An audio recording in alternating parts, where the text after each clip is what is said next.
Assalamualaikum warahmatullahi wabarakatuh. Perkenalkan, saya Beta Ila Agustira dengan NIM 2105234 dari Prodi PPKN. Pada kesempatan ini saya akan menjelaskan jawaban dari soal ujian akhir semester mata kuliah Filsafat Pancasila. Soal yang nomor 1, yaitu menjelaskan definisi filsafat Pancasila dengan mengungkapkan 4 materi di berikut.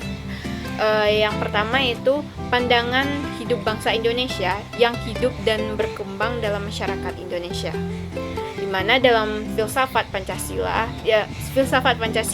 sebagai pandangan hidup bangsa yang hidup dan berkembang dalam masyarakat Indonesia adalah sebuah sistem filsafat Indonesia yang digali dari kehidupan manusia Indonesia itu sendiri, yaitu seperti dalam adat istiadat, kebudayaan, kepercayaan atau agama, serta kenegaraan yang hidup sejak awal berdiri hingga sekarang.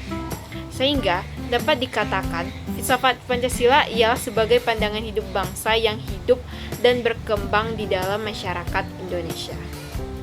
Bagian yang kedua yaitu sejak zaman dulu bangsa Indonesia mengakui adanya zat yang mutlak, yaitu Tuhan. Maksudnya di sini adalah kebutuhan rohaniah manusia yang harus dipenuhi melalui keyakinan terhadap Tuhan, yang menjadi tumpuan bagi manusia untuk menyembah zat yang tidak bisa diganggu-gugat dan tidak tertandingi oleh apapun. Sehingga setiap manusia sejak zaman dulu sudah memiliki pemahaman yang sama terhadap Tuhan dan sama-sama meyakini Tuhan yang Maha Esa, atau sama-sama meyakini bahwa Tuhan itu ada. Kemudian bagian yang ketiga yaitu pengakuan atas kodrat manusia, yang mana pengakuan atas kodrat manusia sebagai makhluk individu dan sosial. Manusia sebagai makhluk individu yang pertama itu berada pada urutan setelah Tuhan, seperti yang tertera pada sila kedua, yaitu kemanusiaan yang adil dan beradab, yang mengakui kodrat manusia sebagai individu yang diakui pengakuan dan penghormatan terhadap hak asasi manusia. Kemudian, manusia sebagai makhluk sosial, sebagaimana tertera pada sila kelima, yaitu keadilan sosial bagi seluruh rakyat Indonesia, yang menekankan pada pentingnya keadilan sosial dan kesejahteraan bagi masyarakat secara keseluruhan. Kemudian bagian yang keempat adalah filsafat Pancasila yang memakai prinsip dari Bhinneka Tunggal Ika, yang mana sangat menjunjung kesatuan dan persatuan Indonesia walaupun berbeda-beda. Seperti halnya dalam sila ketuhanan yang Maha Esa, walaupun Indonesia berbeda keyakinan, namun tetap sama-sama meyakini bahwa adanya Tuhan yang Maha Esa. Kemudian pada bagian yang kelima ialah tradisi musyawarah pada berbagai tingkatan masyarakat. Maksudnya ialah sebagai filsafat Pancasila ialah sebagaimana pada sila keempat, masyarakat selalu melakukan musyawarah dalam setiap pengambilan keputusan, baik itu dimulai dari keputusan dalam keluarga hingga kepada keputusan untuk kepentingan negara. Sehingga musyawarah sudah menjadi tradisi dan bagian dari adat istiadat masyarakat dalam pengambilan keputusan. Selanjutnya adalah soal yang kedua, menjelaskan Pancasila sebagai suatu sistem filsafat dengan mengungkapkan 3 materi yang akan saya sebutkan nantinya. Yang pertama yaitu Pancasila merupakan kesatuan bagian-bagian yang mempunyai fungsi sebagai fungsi sendiri-sendiri dan saling terhubung dan saling ketergantungan untuk mencapai suatu tujuan bersama. Yang kedua, poin kedua itu Pancasila bersifat hierarkis dan berbentuk piramidal. Yang ketiga, sila-sila Pancasila saling mengisi dan mengkualifikasi. Nah, maksud dari yang bagian pertama tadi, Pancasila sebagai sistem filsafat merupakan kesatuan bagian-bagian yang saling terhubung dan mencapai tujuan bersama yang dapat dilihat dari urutan sila dalam Pancasila. Dari sila ketuhanan yang paling tinggi dan yang mendasari sila yang berikutnya. Kemudian adanya kesesuaian antara sila yang satu dengan sila yang lainnya, layaknya sila ketuhanan yang berada sebelum sila yang kedua atau kemanusiaan, yaitu manusia yang berkedudukan sebagai makhluk Tuhan. Hal demikian juga menjelaskan ketergantungan antar sila dan dalam mencapai tujuan bersama dengan pengimplikasiannya. Kemudian bagian selanjutnya yaitu mengenai Pancasila yang juga memiliki struktur hierarkis dan berbentuk piramidal. Nah, di sini menunjukkan bahwa prinsip-prinsip Pancasila memiliki tingkat kepentingan yang berbeda-beda. Dengan menempatkan ketuhanan yang Maha Esa pada tingkat yang paling atas, kemudian Pancasila menekankan pentingnya kepercayaan pada Tuhan sebagai sumber dari segala kehidupan dan kekuatan. Pancasila juga menempatkan kemanusiaan yang adil dan beradab pada tingkat kedua, menunjukkan pentingnya penghormatan terhadap martabat manusia dan keadilan sosial. Kemudian juga persatuan Indonesia, kerakyatan yang dipimpin oleh hikmat dan kebijaksanaan dalam permusyawaratan, perwakilan, dan keadilan sosial bagi seluruh rakyat Indonesia. Masing-masing telah menempati tingkat yang berbeda, namun memiliki kesamaan dalam pentingnya keutuhan dan keberlanjutan bangsa Indonesia serta partisipasi rakyat dalam proses pengambilan keputusan. Namun walaupun dengan prinsip yang berbeda, tetapi tetap untuk mencapai tujuan bersama. Kemudian bagian berikutnya adalah sila dalam Pancasila saling mengisi dan saling mengkualifikasi. Maksudnya adalah setiap sila dalam Pancasila sebagai kesatuan utuh dalam hubungan hierarkis piramidal, yang mana satu sila telah mengonfirmasi makna sila yang lainnya, seperti sila ke-1 yang sudah mengonfirmasi sila yang sudah melandasi sila lainnya. Kemudian setiap sila diseimbangkan oleh sila-sila lainnya seperti manusia sebagai makhluk individu pada sila kedua saja tidak cukup, maka harus ada manusia sebagai makhluk sosial seperti pada sila kelima. Kemudian adalah soal yang nomor 3, menjelaskan makna sila ketuhanan yang Maha Esa dengan mengungkapkan 4 materi. Yang mana yang bagian yang pertama yaitu bangsa Indonesia sejak dahulu kala telah memiliki nilai-nilai agama. Nah, maksudnya di sini adalah Pancasila sendiri lahir dan berasal dari kehidupan manusia Indonesia dalam perihal kepercayaan atau agama maupun adat dan kebiasaan serta kebudayaan. Yang mana Pancasila ini terbentuk dari hasil renungan yang mendalam dan bukan karena hasil penelitian. Hal ini menandakan bahwa Pancasila itu benar-benar memiliki nilai-nilai agama sejak lama dan dibuktikan dengan kedudukan Pancasila sebagai dasar negara. Kemudian Pancasila juga sudah menjadi sumber nilai dan norma dalam aspek penyelenggaraan negara yang sifatnya spiritual, seperti moral agama dan moral spiritual. Nah, di sini Pancasila sebagai dasar negara menjadikan nilai-nilai agama sebagai landasan dalam penyelenggaraan negara tersebut. Selanjutnya adalah bagian pada hakikat abstrak Tuhan dan realisasinya berupa nilai-nilai yang datang dari Tuhan. Maksudnya di sini adalah nilai-nilai yang datang dari Tuhan seperti Al-Quran yang membawa kebenaran tentang sejarah dan nilai-nilai umat Islam yang sifatnya rasionalitas dari apa yang ada dalam Al-Quran dan dipegang teguh. Kemudian realisasinya ialah melalui penyelenggaraan negara. Hal itu terrealisasikan melalui tertib hukum Indonesia tadi, kemudian moral sesuai dengan nilai-nilai yang berasal dari Tuhan. Kemudian pada bagian segala aspek penyelenggaraan negara, yang mana moral dalam penyelenggaraan negara dan juga penjabaran dalam tertib hukum Indonesia harus sesuai dengan nilai-nilai yang berasal dari Tuhan. Hal ini benar-benar telah direalisasikan dalam tertib hukum Indonesia karena Dengan dijadikannya Pancasila sebagai dasar penyelenggaraan dan pandangan hidup bangsa, telah terdapat buktinya pada sila pertama Pancasila yang tertera dalam pasal 29 Undang-Undang Dasar 1945 ayat 1 yang berbunyi, negara berdasarkan atas Tuhan Yang Maha Esa. Artinya, setiap warga negara Indonesia harus memiliki keyakinan pada Tuhan dan orang ateis tidak diakui keberadaannya di Indonesia. Kemudian, adapun peraturan yang berlandaskan nilai-nilai agama seperti larangan meminum minuman keras atau khamr atau yang memabukkan.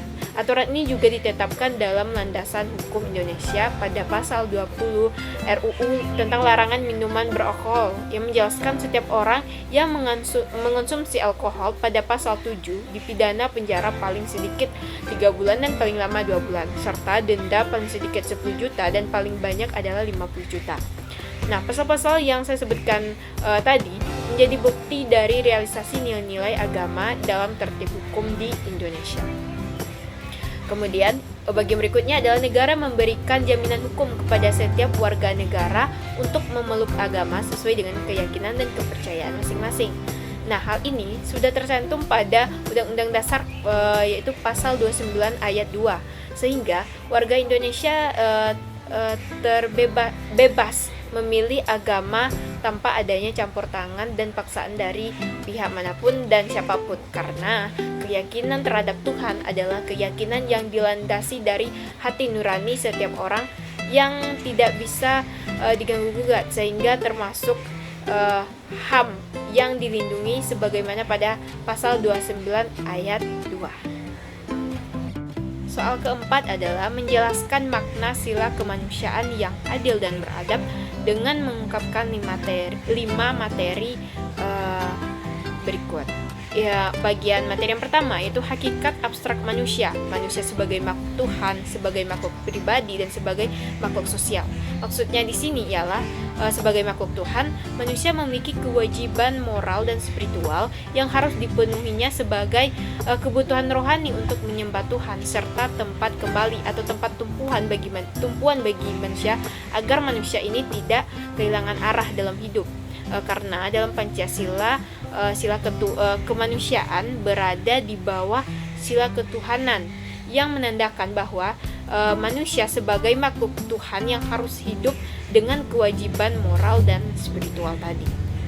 Kemudian sebagai makhluk pribadi, manusia memiliki hak-hak individu yang harus dihormati.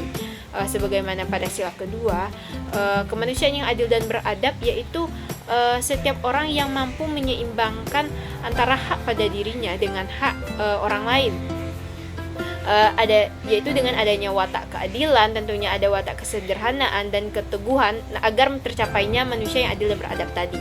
Kemudian manusia sebagai makhluk sosial, yaitu manusia berinteraksi dan berkolaborasi dengan masyarakat. Maksudnya adalah manusia tidak dapat hidup sendiri, harus berkomunikasi, bersosialisasi, dan berinteraksi dengan masyarakat lainnya. Sehingga berinteraksi dan berkolaborasi ini sangat dibutuhkan oleh setiap manusia sebagai makhluk sosial dengan menyeimbangkan hak dan kewajiban pribadi dengan orang lain dan adanya watak keadilan di dalamnya. Kemudian bagian sifat dan keadaan negara, yang mana ada hakikat negara, kekuasaan negara, pendukung negara, kekuasaan penguasa negara, kemudian juga ada tujuan negara dan sistem pemerintahan negara, di mana hakikat negara melibatkan pemahaman akan sifat dan keadaan negara, termasuk kekuasaan, pendukung kekuasaan, penguasa, bentuk negara, tujuan negara, dan sistem pemerintahan tadi, agar semua aspek ini harus diarahkan pada pelayanan kepada kemanusiaan yang menjamin keadilan dan meningkatkan kesejahteraan rakyat. Nah, tentunya sifat dan keadaan negara dicerminkan dalam sila kedua yang menekankan pada pentingnya perlakuan adil, beradab, berkeadilan dan berkeadilan antar manusia. Kemudian bagian tentang hubungan dengan hakikat negara dan penyelenggaraannya yang berdasarkan nilai-nilai kemanusiaan. Maksudnya di sini adalah sila yang menekankan bahwa segala aspek penyelenggaraan negara baik dalam perumusan kebijakan maupun implementasinya haruslah didasarkan pada nilai-nilai kemanusiaan. Hal ini mencakup keadilan, persamaan hak, serta penghormatan terhadap hak asasi manusia. Kemudian bagian selanjutnya adalah hasil kerjasama akal, rasa, dan kehendak. Dalam sila kemanusiaan yang adil dan beradab, maksudnya ialah dalam setiap pengambilan keputusan diibaratkan adanya kerjasama akal, di mana adanya keseimbangan hak pada dirinya dan orang lain, sehingga didapatkan keputusan yang bijaksana dari dalam diri dan pikiran orang yang bijaksana pula. Kemudian dilibatkannya rasa dengan watak keteguhan tadi yang tidak melampaui batas dalam bersikap dan berperilaku, di mana menyadarkan diri pada nilai-nilai agama, sosial, dan hukum. Kemudian rasa harus tetap dilibatkan terutama dalam memutuskan banyak hal, seperti mengakui adanya persamaan hak dan derajat, serta menghargai pendapat orang lain dalam mengambil keputusan. Selanjutnya, kehendak, seperti mempertimbangkan segala sesuatu dengan mengedepankan watak kesederhanaan, di mana kehendak dari diri itu tidak melampaui batas dan tidak jatuh pada mementingkan kepentingan sendiri dalam mengambil keputusan. Bagian terakhir adalah adil terhadap dirinya sendiri, terhadap sesama manusia, dan terhadap Tuhannya. Nah, beradab dalam melaksanakan hakikat manusia. Pada sila ini ditumbuhkan watak beradab dalam melaksanakan hakikat manusia, yang mana adanya keseimbangan antara hak terhadap diri sendiri, kemudian sesama manusia, dan Tuhan, di mana kita untuk menjadi orang yang beradab tersebut harus meletakkan segala sesuatu sesuai dengan porsinya, yang mana tidak merugikan diri sendiri, apalagi tidak merugikan orang lain, namun tetap melaksanakan nilai-nilai ketuhanan yang Maha Esa. Jadi keadilan yang seimbang dimiliki oleh orang yang beradab sebagai manusia pada hakikatnya. Soal yang kelima adalah menjelaskan makna sila persatuan Indonesia dengan mengungkapkan tiga materi yang pertama, materi yang pada bagian pertama itu pembukaan Undang-Undang Dasar 1945 alinea kedua dan perjuangan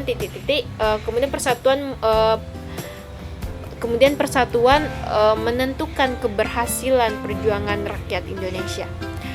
Yang mana persatuan sebagai syarat mutlak terwujudnya tujuan negara Indonesia. Maksudnya di sini ialah persatuan pada sila ketiga terletak setelah kedua atau kemanusiaan, yang berarti bahwa setelah adanya makna manusia atau individu-individu tadi, maka adanya persatuan agar tujuan mereka yang sama dapat tercapai, dan dengan tercapainya tujuan bersamaan tersebut, hidup akan lebih sejahtera daripada hidup sendiri-sendiri, karena sejatinya manusia juga tidak bisa hidup sendiri dan membutuhkan orang lain. Seperti Undang-Undang Dasar alinea kedua tadi, persatuan rakyat telah membuktikan teraihnya cita-cita kemerdekaan Indonesia.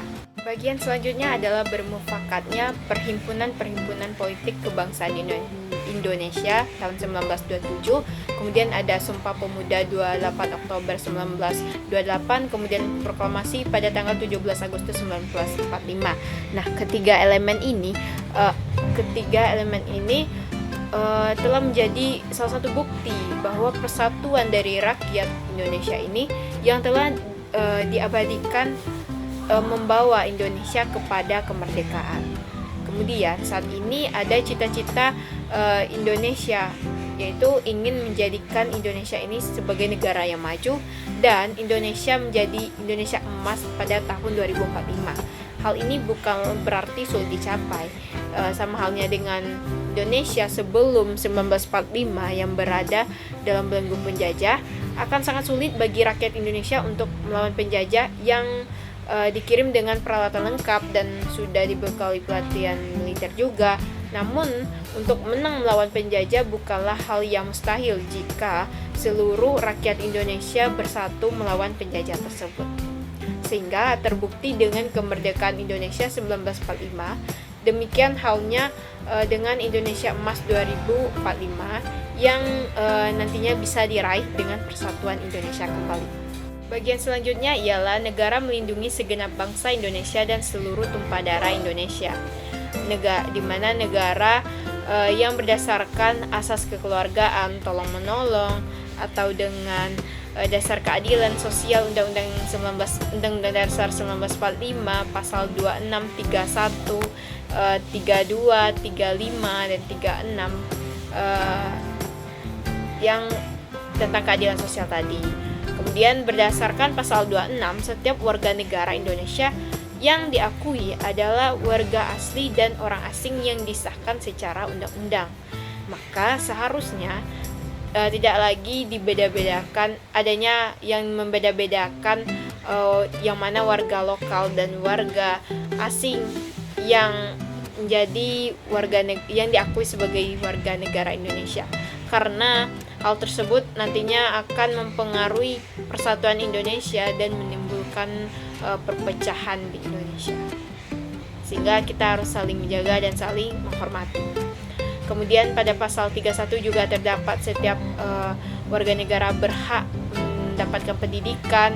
Kemudian pada pasal 32 tentang kebudayaan nasional, sehingga dapat disimpulkan bahwa setiap aspek dalam negara seperti asas kekeluargaan tolong-menolong atau dengan dasar keadilan sosial Undang-Undang Dasar 1945 pada pasal 26 sampai 36 tadi adalah sebagai bentuk tanggung jawab negara sebagai negara persatuan dalam melindungi segenap bangsa Indonesia dan seluruh tumpah darah Indonesia.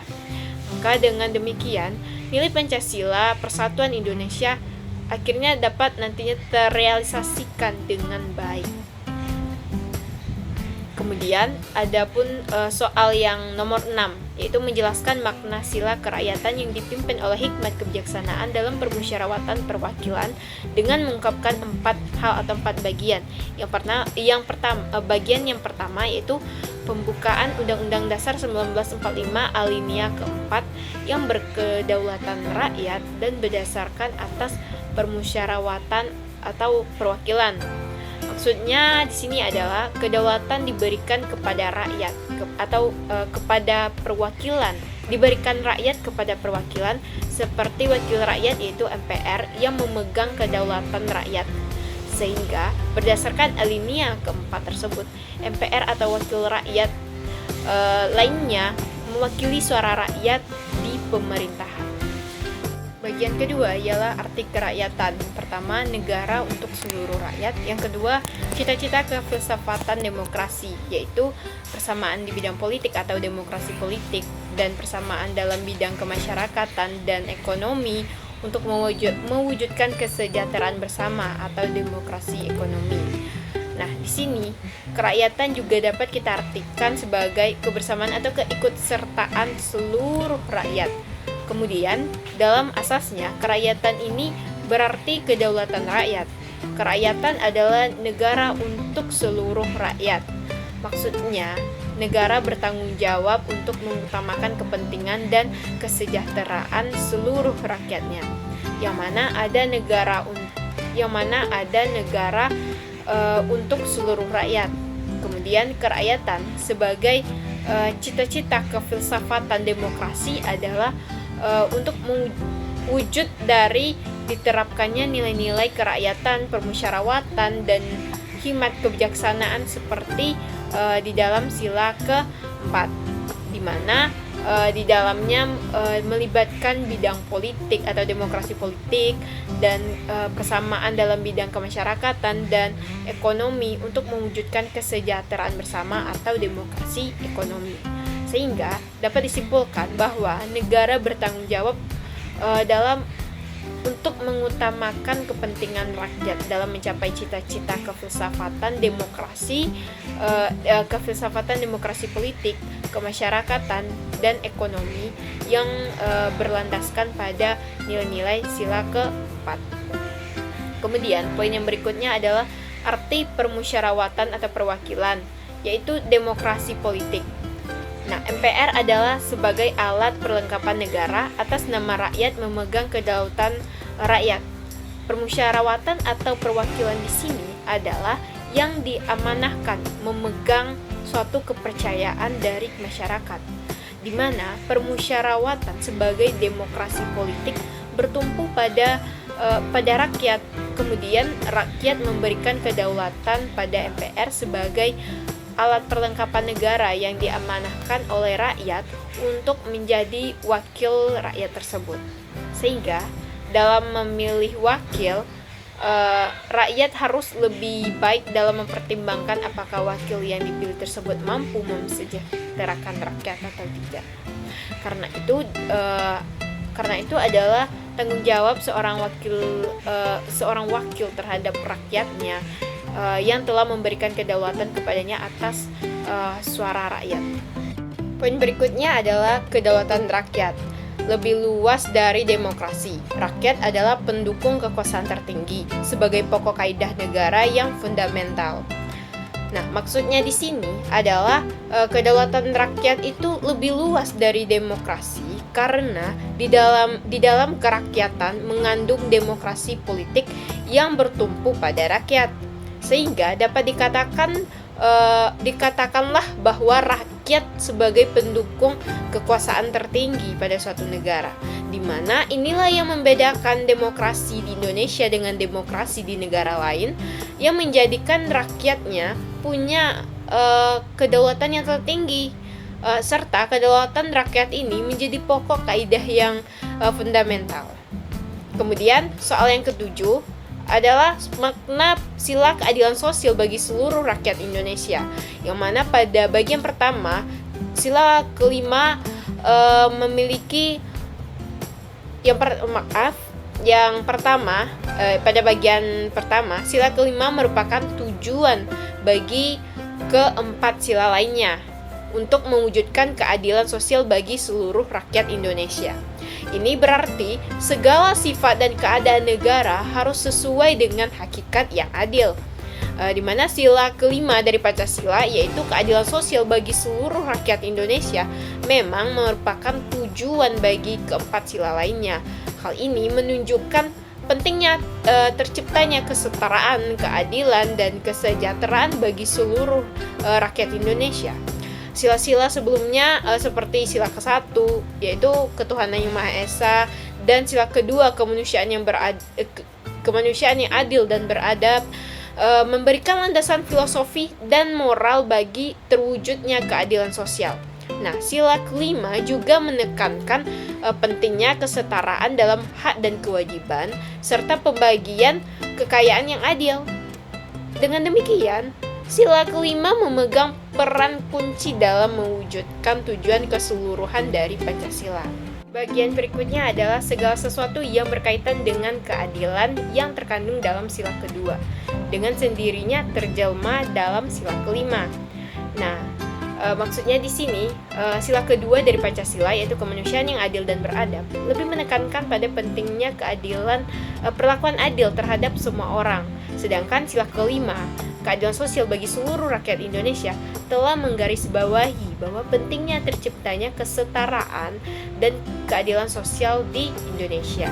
Nah, kedua sila ini tentunya saling terkait karena upaya untuk mencapai keadilan sosial terdapat pada sila kelima, sejalan dengan prinsip perlakuan adil terhadap sesama manusia pada sila kedua.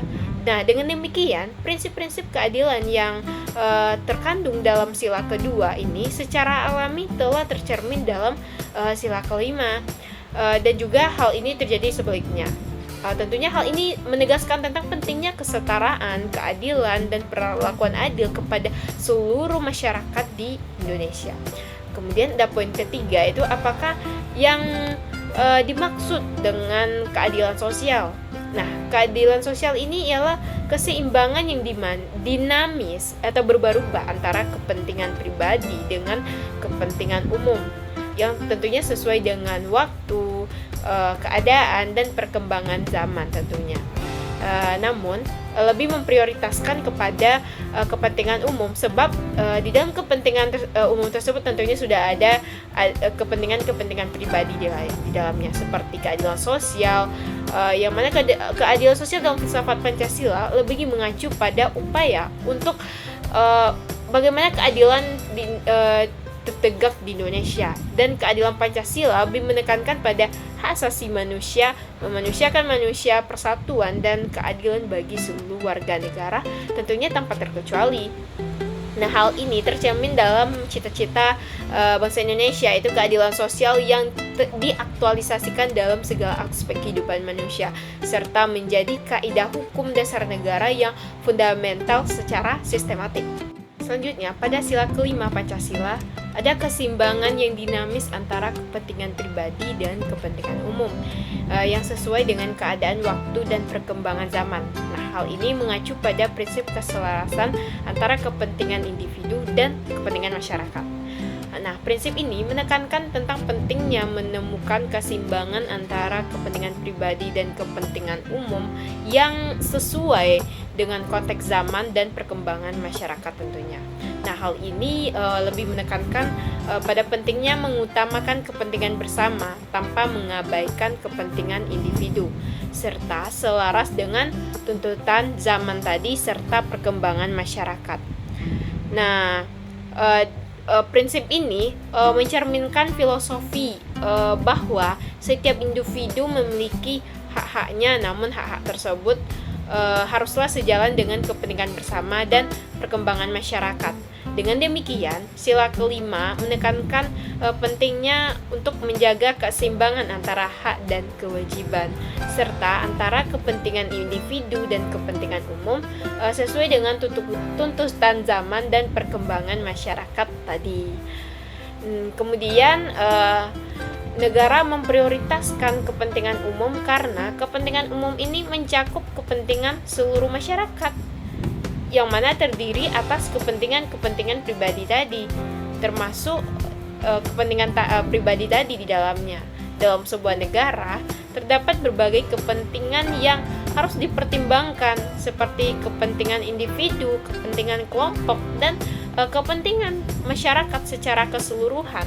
Namun, jika kepentingan individu atau kepentingan kelompok tersebut lebih diutamakan tanpa memperhatikan kepentingan umum, hal tersebut dapat tentunya merugikan masyarakat secara keseluruhan. Lebih banyak masyarakat yang dirugikan. Oleh karena itu, negara harus memastikan bahwa kepentingan umum lebih diutamakan dalam pengambilan keputusan atau kebijakan publik. Hal ini juga sejalan dengan prinsip-prinsip demokrasi, di mana keputusan diambil berdasarkan kepentingan mayoritas masyarakat, bukan kepentingan individu ataupun kepentingan dari kelompok tertentu. Baiklah, sekian jawaban UAS Filsafat Pancasila dari saya. Adapun kalimat mahal yang saya dapatkan di akhir perkuliahan Filsafat Pancasila, yaitu orang yang bijaksana adalah orang yang sederhana. Mengapa demikian? Karena dalam pandangan filsafat Pancasila, kesederhanaan berarti segala sesuatu yang menghindarkan diri dari hal-hal yang berlebihan. Jadi, orang yang beradab sebagaimana pada sila kedua adalah orang yang bisa membatasi diri. Artinya, bijaksana dengan tidak melampaui batas dan seimbang dalam diri dan pikiran. Sekian, terima kasih.